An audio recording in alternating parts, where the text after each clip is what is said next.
اور یہ بات بھی یاد رکھیں کہ اگر عید الفطر کی نماز کے بعد آپ یہ صدقہ ادا کریں گے تو یہ صدقۃ الفطر نہیں ہوگا بلکہ ایک عام صدقہ ہوگا. اور میں آپ کو یہ بھی بتلاتا چلوں کہ آپ صدقہ بھی کیا کریں اور خفیہ طور سے بھی صدقہ کیا کریں. حدیث کے اندر آتا ہے اللہ کے رسول صلی اللہ علیہ وسلم فرماتے ہیں کہ خفیہ طور پر صدقہ کرنا اللہ رب العالمین کے غضب کو، اللہ رب العالمین کے غصے کو بجھا دیتا ہے. میرے بھائیو، عید الفطر کا دن قریب آتا جا رہا ہے. عید الفطر کے دن ہم بہت سی غلطیاں کرتے ہیں، ہم سے بڑی کوتاہیاں ہوتی ہیں، ہم سے بڑی خطائیں ہوتی ہیں، ہم ایسے کام بھی کر جاتے ہیں جو حرام ہے، ناجائز ہے. عید الفطر کی خوشی کی حالت میں ہم ایسے کام بھی کر جاتے ہیں جو حرام اور ناجائز ہیں.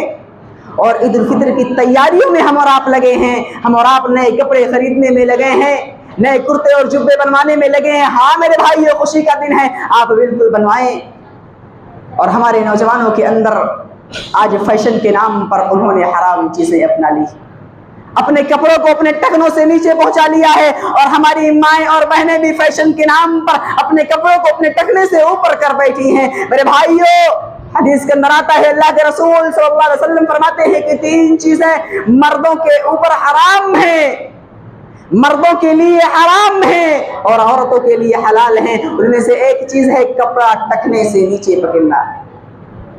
اب ذرا میرے نوجوانوں بتلاؤ، آج آپ جو جنس خرید رہے ہیں عید الفطر کے دن پہننے کے لیے اور جو پہن رہے ہیں وہ کہاں تک جاتا ہے؟ وہ ٹخنوں کے نیچے تک جاتا ہے. اور ہماری مائیں اور بہنیں بھی غور کرے، وہ اپنے گھروں میں کام کرتی ہیں تو اپنے کپڑوں کو اپنے ٹخنے سے اوپر کر کے کام کرتی ہیں. وہ کہیں گھومنے کے لیے جاتی ہیں، کہیں پھرنے کے لیے جاتی ہیں، نیا لباس خریدتی ہیں یا سلتی ہیں تو اس کی لمبائی ٹخنوں کے اوپر ہوتی ہے. میری ماؤں، میری بہنوں، یہ آپ کے اوپر حرام ہے. اور میرے نوجوانوں، کپڑا ٹخنے سے نیچے پہننا یہ آپ کے اوپر حرام ہے. اور کپڑا ٹخنے سے نیچے پہننا یہ کبر و غرور کی علامت ہے، یہ تکبر کی علامت ہے. اور میرے بھائیوں، ہماری ماؤں اور بہنوں کے اندر ایک برائی جو پائی جاتی ہے، میں بچپن سے دیکھتا چلا آ رہا ہوں، وہ بے پردگی کی برائی ہے.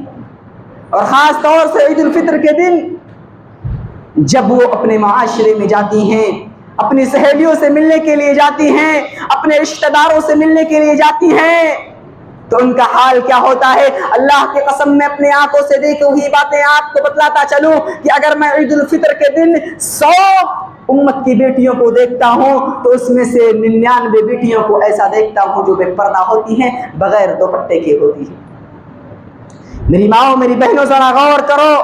قرآن کریم جیسی مقدس کتاب، جو کتاب ساری انسانیت کے لیے ہدایت ہے، جس کتاب کے اندر لکھا گیا ایک ایک حرف حق ہے، سچ ہے، اس کتاب کے اندر اللہ رب العالمین نے آپ کو دوپٹہ رکھنے کا طریقہ اور سلیقہ سکھلایا ہے.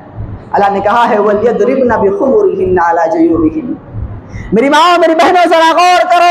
آپ قرآن پڑھتی ہیں، آپ حدیث پڑھتی ہیں، آپ قرآن کی تعلیم حاصل کرتی ہیں، حدیث کی تعلیم حاصل کرتی ہیں، لیکن بڑے افسوس کے ساتھ یہ کہنا پڑتا ہے کہ آج ہماری امت کی وہی بیٹیاں جو قرآن پڑھتی ہیں، جو حدیث پڑھتی ہیں، قرآن کو سمجھنے کی کوشش کرتی ہیں، کالجوں میں جانے کے بجائے وہ دینی مدارس میں جاتی ہیں، قرآن کی تعلیم حاصل کرتی ہیں، حدیث کی تعلیم حاصل کرتی ہیں. آج وہی امت کی بیٹیاں اپنے سروں سے اپنے دوپٹے کو اتار کر پھینکنے کے لیے تیار ہیں اور پھینک چکی ہیں، اور بے حیائی کی طرف، بے پردگی کی طرف جاتی ہے اور جاتی ہوئی نظر آتی ہے.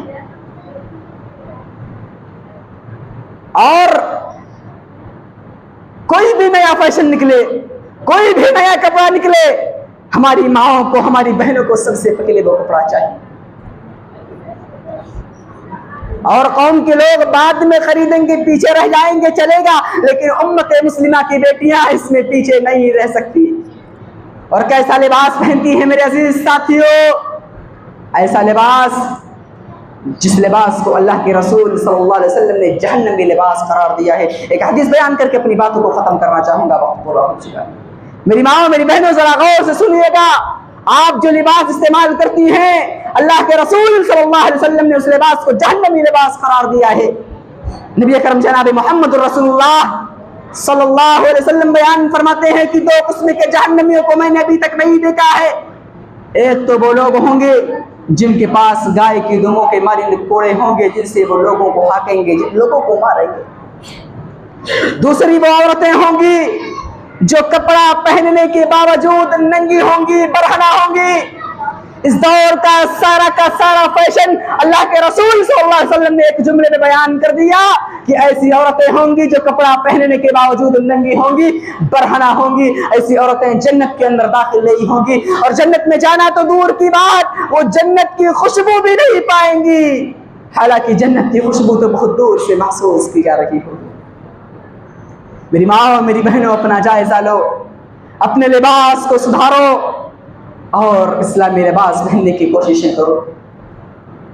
یہ پردہ جسے آج آپ نہیں کرنا چاہتی ہیں, یہ پردہ آپ کی پہچان ہے, یہ پردہ آپ کی آئیڈینٹی ہے. دعا ہے کہ رب العالمین ہمیں اس ماہ مقدس کے جو چند ایام بچے ہوئے کہ ان میں عبادات کی توفیق عطا فرما. رب العالمین ہمیں ان ایام میں قرآن کریم کی زیادہ سے زیادہ تلاوتیں کرنے کی توفیق عطا فرما. رب العالمین ہم نے جو خطائیں کی ہیں, ہم نے جو غلطیاں کی ہیں, اللہ تو ان غلطیوں کو معاف فرما دے. رب العالمین ہمیں رمضان مبارک کے مہینے کی طرح سال کے 11 مہینے نماز قائم کرنے کی توفیق عطا فرما دے. رب العالمین جب تک ہمیں سر زمین پر زندہ رکھ, ایمان و اسلام پر قائم و دائم رکھ, اور جب ہمارا خاتمہ ہو ایمان و اسلام پر ہو. رب العالمین ہم سے پہلے جو لوگ اس دنیا کو چھوڑ کر جا چکے ہیں, اللہ تو ان کے قبروں کو نور سے بھر دے اور ان کی بال بال مغفرت فرما, اور انہیں جنت الفردوس میں اعلیٰ سے اعلیٰ مقام عطا فرما. آمین. ان اللہ وملائکته یصلون علی النبی یا ایھا الذین آمنوا صلوا علیہ وسلموا تسلیما. اللهم صل علی محمد وعلى آل محمد كما صليت على ابراہیم وعلى آل ابراہیم انك حمید مجید. اللهم بارك على محمد وعلى آل محمد كما باركت على ابراہیم وعلى آل ابراہیم انك حمید مجید. عباد اللہ, یا رحمكم اللہ, إن الله يأمركم بالعدل والإحسان وإيتاء ذي القربى وينهى عن الفحشاء والمنكر والبغي يعظكم لعلكم تذكرون. ولذكر الله أكبر والله يعلم ما تصنعون.